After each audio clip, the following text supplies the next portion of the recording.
Kwa sasa tunaanza rasmi kitengo cha patanisho, na yule ambaye ningependa tuweze kumpatanisha ni ushabiki ambaye anasema hello Radio Jambo. Mimi naitwa Steven Kimanthi ambaye ana miaka 35 kutoka Makueni, lakini kwa sasa niko kikazi hapa Nairobi. Naomba munipatanishe na mke wangu anaitwa Miriam Nduku ambaye ana miaka 24. Tumekuwa kwa ndoa for 6 years na tuko na mtoto mmoja. Shida ni ya kwamba kila mara tunashinda tukigombana, na kwa sasa hata tuko kwa nyumba lakini hata atulali pamoja. Shida ni kila saa ni kelele. Okay, anasema kila wakati wanapitia kelele. Kwa hivyo ningependa tuweze kumpata Steven. Anaitwa nani? Steven Kimathi. Steven. Tusikie yasemaje na tuone kama wataweza kupatana na huyo mkake. Unajua kuna wakati mko kwa ndoa lakini kelele. kelele. Hichi kelele inachangiwa na nini, lakini wacha tusikie kutoka kwake. Halo. Habari gani bwana Steven? Nzuri sana. Uko mahali unaweza ongea vizuri Niko mahali naweza ongea vizuri. Haya, hebu tuambie nini ilitokea kati yako na mke wako? Nimeoa 2018. 2018 Yeah, almost 2018, ilikuwa 2017 ikiisha. Nimekaa na bibi yangu kutoka hiyo wakati mpaka sasa, lakini kelele inakuwa mingi. Mara tunatengana. Mara saa nyingine tunapeleka kesi kwa wazazi, wanaenda wanasolve. Shida kuu inakuanga mimi sina baba. Sasa huwa mimi ndio nategemea watoto wenye wako nyumbani, ndugu zangu. Yaani mandugu zako wanakutegemea? Ya. Sasa akiona tu nimetuma pesa nyumbani, inakuwa shida kubwa. Akiona unashughulikia mandugu zako inakuwa ni shida. Niko na ndugu zangu wako high school. Na hakuna mtu mwingine wanafaa watengemeje. Mama hapo lakini ana chochote, yani hawezi fanya kazi. Ana uwezo.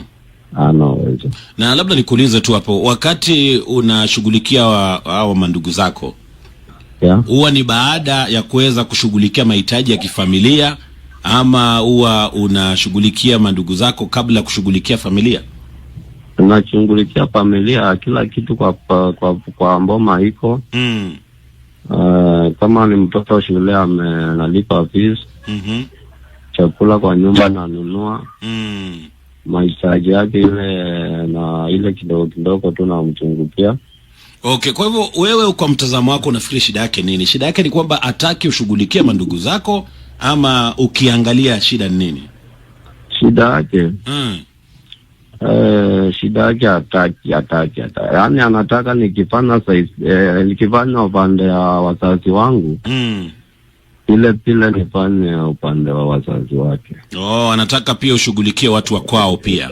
Ja, na ila tunatuma hata kwao ile tu nimepata. Na mapato yako haiwezi tosha kushughulikia familia zote mbili? Yes. Hata mimi niko na familia yangu ambayo nataka isonge. Sasa ile shida imekuwa juzi, tumekuja tu tukaleta shida tu, tukaanza kusumbuana. Akajitenga, akaanza kulala kwa kiti. So analala kwa kiti, wewe ndio unalala kwa kitanda? Nalala kwa kitanda kwa mtoto, mimi ndio saa inashughulika bila mtoto anaenda shule. Okay, kwa hivyo lakini bado uko kwa ile nyumba?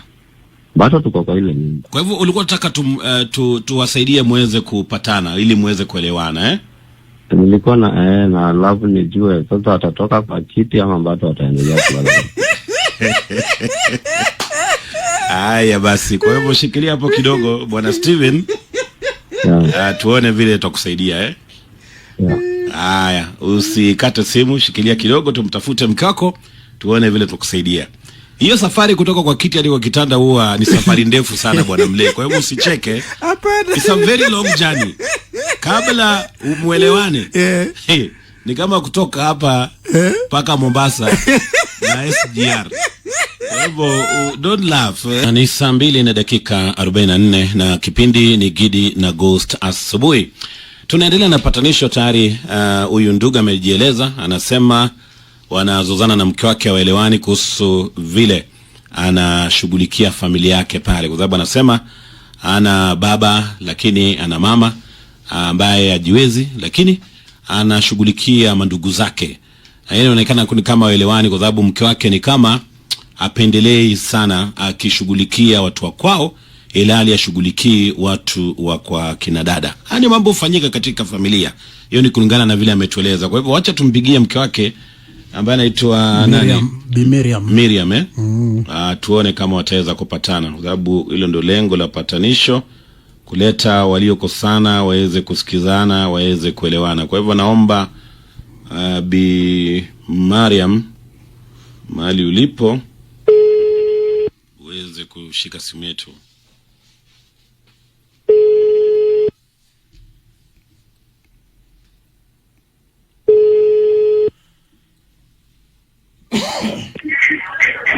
Hello, Mariam.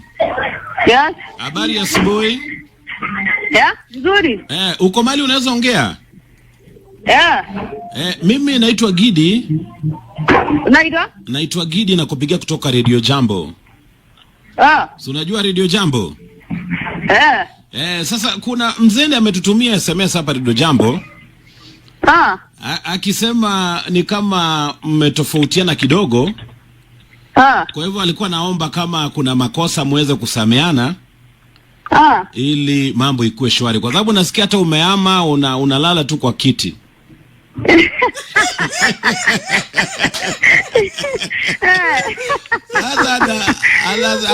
Anaona uzito bana, kila siku ni kwa kiti kwa kiti. Hadi nimesikia hapo leo ni mimi. Leo ni wewe. Anjawaambia shida iko wapi?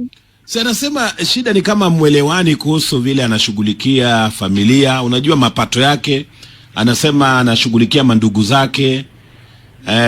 Sasa anashuku ni kama labda umuelewi, kwa sababu labda ana uwezo wa kushughulikia familia yako, anashughulikia hiyo upande nyingine. Siji kama hiyo ndio shida ama kuna shida nyingine. Mimi sikatai. Lakini vile tunakaa ni kama tu ndugu na dada, tuelewanangi vizuri. Amwelewani. Mimi nikimuelezea shida zangu, nitimiziangi mahitaji yangu.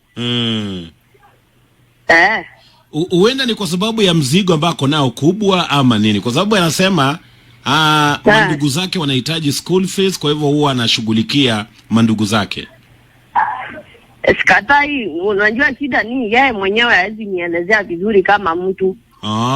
Huwa communicate kuelezi vizuri. Yeye mama yake dada zake wanafanyanga vitu chini ya maji na mimi hawaniambii. Ni familia ya siri, wanafanya vitu kisiri siri. Yeye ni mama's boy. Mama's boy. Kwa hivyo anasikiza sana mama. Mimi ile kitu naonanga hapo, hata nilikuwa nimeamua nitoke kwake huu mwaka. Juu sasa akianza kuenda nyumbani, kama ni vitu anaweza nunua fiche kwa ndugu yake. Akianza kuenda ndio anaenda achukue kwa ndugu yake aende kwao. Kitu ikifanyika kwao, yeye aniambii. Sasa mimi nitakaa na mtu kama huyo mpaka lini? Yaani wewe umewekwa tu kwa giza, kila kitu inaendelea wewe umewekwa kwa giza. Hapo nayo kuna kwa makosa. Bwana yuko kwa line. Bwana Steven. Yes. Umesikia vile mkako anaeleza? Nimesikia. Anasema wewe na familia yako mnaficha mambo sana. Na pia au communicate kuhusu mambo yako ya kifedha ili aweze kuelewa. Ile ninaweka hivyo juu. Juu nikimwambia sasa inakuwa kelele. Juu nikimwambia hata naenda nyumbani anaweza kataa. Nikimwambia inataka nifanye nyumbani, kelele itakuwa mingi, atanipikia kelele. Unaogopa kelele? Sasa ndio nikipana lazima sasa nifanye chini. Nikimeki sure sasa kila kitu kwa nyumba iko. Yaani mpaka unanunua vitu unaficha kwa ndugu yako? Juu akiziona itakuwa shida. Akiziona itakuwa shida. Gidi unadanganywa. Nadanganywa, hakuna vile unaweza enda kwa mama yako mikono tupu. Mimi namwambianga hakuna haja ya kuficha kitu. Sasa ananificha aje na mimi ndio bibi yake? Tutakaa aje sasa? Ni mama yake, siwezi kataa mpelekea, hata kama kwetu atoi, si lazima, ni kwa roho yake, akitaka atoe, akitaka asitoe. Na yeye ni mwanaume, mimi siwezi mlazimisha. Kweli. Okay, sasa Steven. Yes. Mke wako yuko hapa. Hebu mwambie kile ulikuwa unataka kumwambia, kwa sababu wewe ndio umeleta patanisho. Mke wake ndio huyu yuko hapa. Ungependa kumwambia nini? Halo. Yes. Halo mimi. Mambo. Poa. Sasa mimi hata ile kitu imepana nipeleke huko. Unajua saa hiyo mwanao ulikuja ukajitenga. Ukaanza kulala kwa chiki bila sababu. Hata sikuelewi, hata zaini nikikwambia kitu hata usikii. Juzi unajua ulikuja ile mazao ulikuja usiku. Sasa nikakuuliza umetoka wapi, ukaanza kuniambia hata sikuwahi kukuuliza kitu.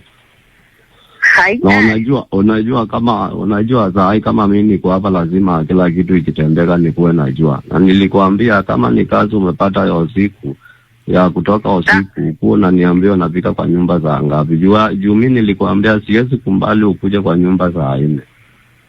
Sawa. Kwa nini unadanganyana na unajua vizuri niko kazi na nilikuelezea vizuri vile kazi inakuanga. Kwa nini unadanganya?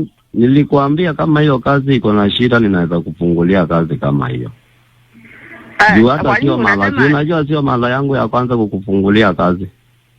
Sawa, sikatai, lakini kwa nini unadanganya wewe mwenyewe? Unasema atuelewani aje? Unataka nikuambie kila kitu na wewe mwenyewe zako unaficha. Si unajua tangu zile na ficha wewe kama kila kitu uko nao kwa nyumba. Kitu kingine sasa nilikwambia kila kitu cha nataka kwa nyumba niambie, hata kama kitu gani kuna siku za aina nitakupa. Nikuaibishe kwa hewa. Sawa. Usianze kelele. Usitake nikuaibishe kwa hewa. Kile unajua ni unajua. Kama unajua nafanyanga. Kama unajua unaletanga. Mimi sitaki story mingi. Hivi siwezi kuja nizungushe uji na unadanganya kila kitu unanipeanga. Mtu mwenye ako vizuri anakaa maisha mzuri kweli anaweza shinda siku mzima akitembea. Kitu gani umekosa kwa nyumba? Maana nilikwambia tena umekosa kwa nyumba ni uniambie. Nimesema hiyo miaka yote tumekaa lala njaa. Sawa, usapata nyumba tumekaa hii Nairobi miaka ngapi? Usapata nyumba imefungwa kweli? Hata usaona kiateka kingonga mlango. Mimi sio mwanamke kwani?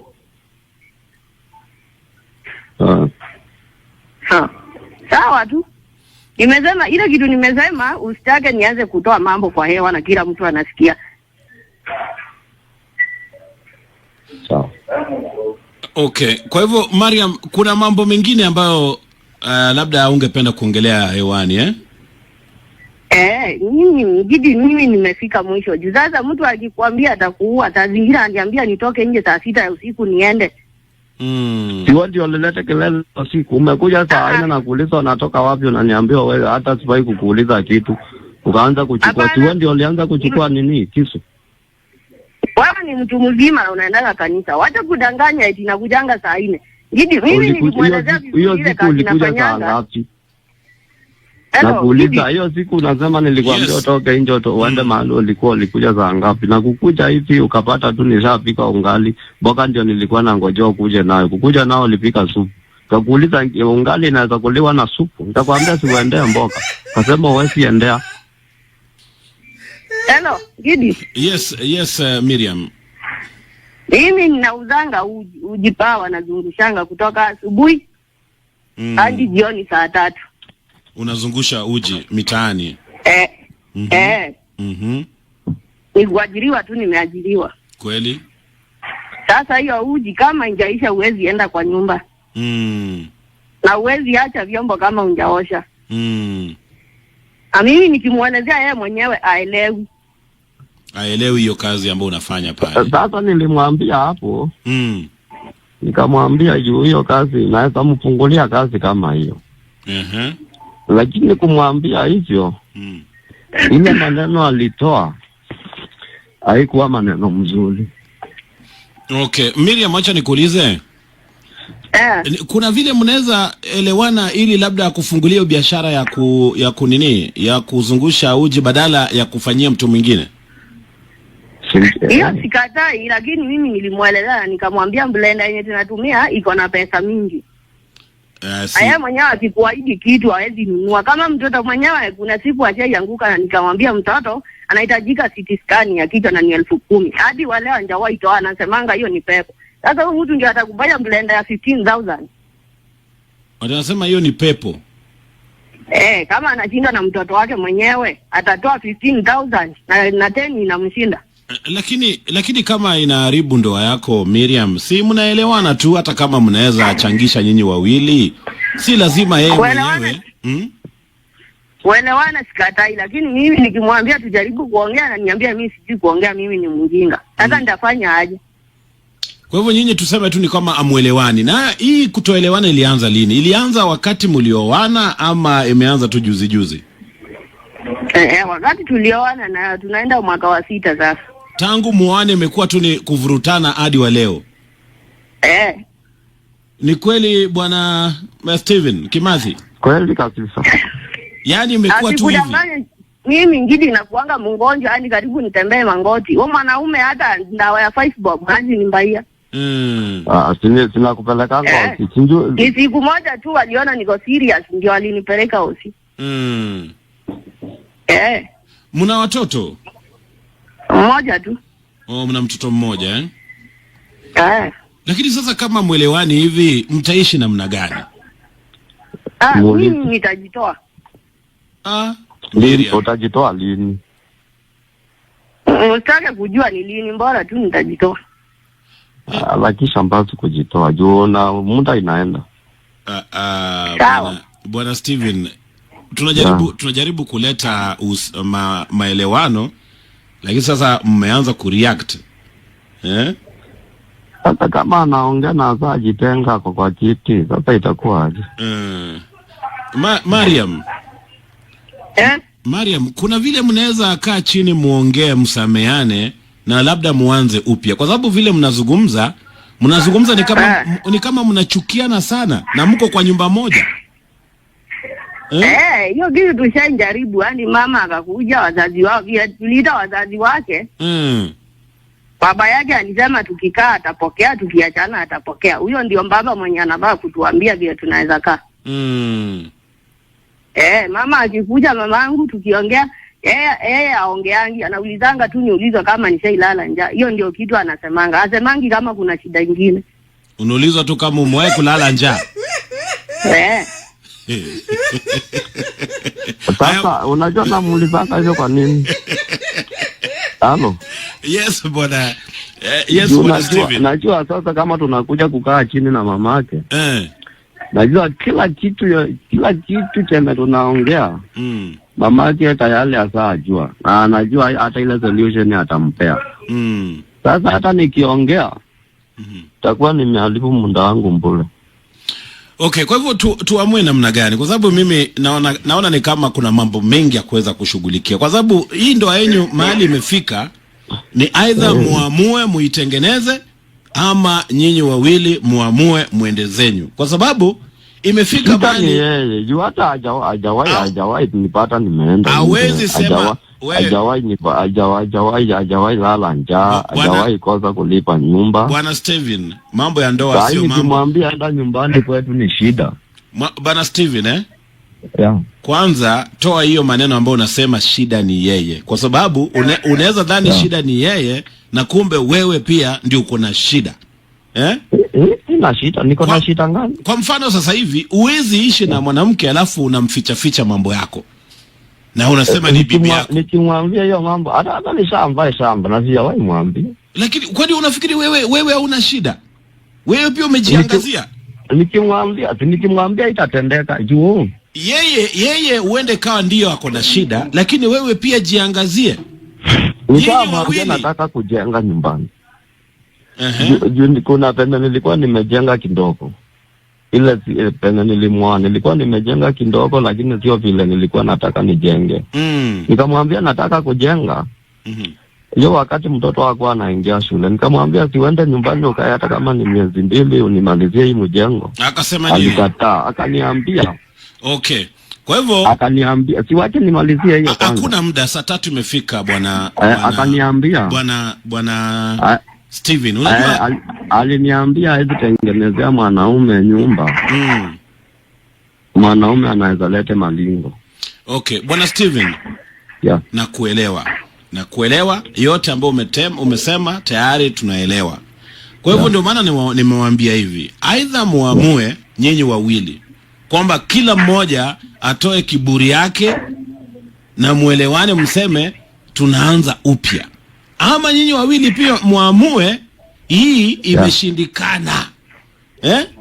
Imeshindikana, imefika mwisho. Unasema kila mtu aende zake, hata wewe uwe na amani, kwa sababu unaongea kama mtu ambaye hana amani. Unaogopa sana mke wako. Hata kuongea ni shida. Una amani. Kwa hivyo ni muhimu muamue. Uamue kama mtengeneze ama muache, ili uwe na amani, kwa sababu una amani. Kweli.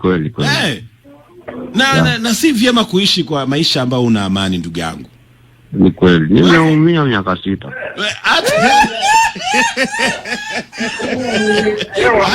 Hata yeye anaumia. Kwa hivyo Miriam, wewe nao unaona unaona solution ya hii kesi yenu, unaona nini? Uko mahali kuna kelele, hebu songa mahali hakuna kelele. Unasema? Nakuuliza. Uamuzi wako wa mwisho ni gani? Sikusikii. Inaonekana umeenda mahali kuna kelele. Ningeomba utembee mahali. Nakusikia, sema. Unasema uamuzi wako wa mwisho ni gani? Hata yeye ndio mwenye mboma, yeye bila ataamua ndivyo tutafanya. Na leo utarudi kitandani ama bado utalala kwa kiti? Hata kuwa ziyako kazi usiku, atajipaji nimelala wapi. Si ulale tu kwa kitanda, arudi ajue ulirudi kwa kitanda.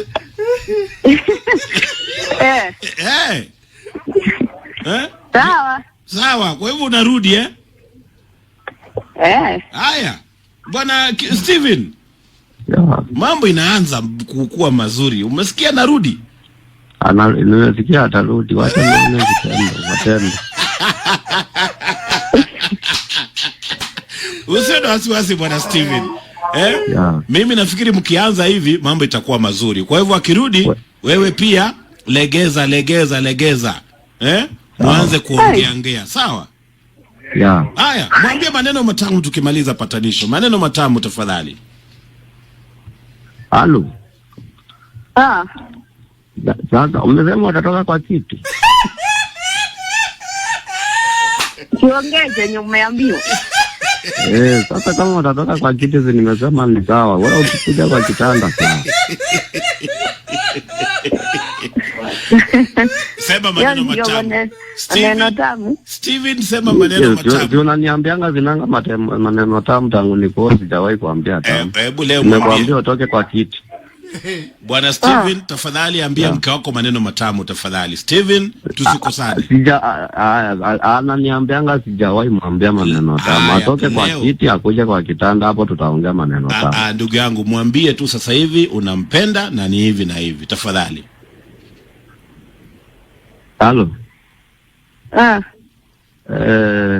Na wewe yesi kwambia nakupenda. Lakini shida yako kuu ile tu umenikosea tu ni kulala kwa kiti. Umelala kwa kiti almost mwezi mzima. Bwana Steven, Bwana Steven. Yes. Hebu ambie mke wako I love you. Hello Miriam. Sema. I love you. Thank you. Amen. Haya, Miriam. Ambia bwanako maneno matamu tafadhali. Hello. Mimi nakuambia nakupenda, lakini hiyo siri yako vile unasema umebai shamba na mimi sijui kama tutaendelea hivyo. Utaona tu. Msiharibu tena. Mariam, unarudi kitandani na mimi natumai kwamba baada hapa mambo itakuwa mazuri eh? Sawa. Haya, asanteni sana na muwe na siku njema. We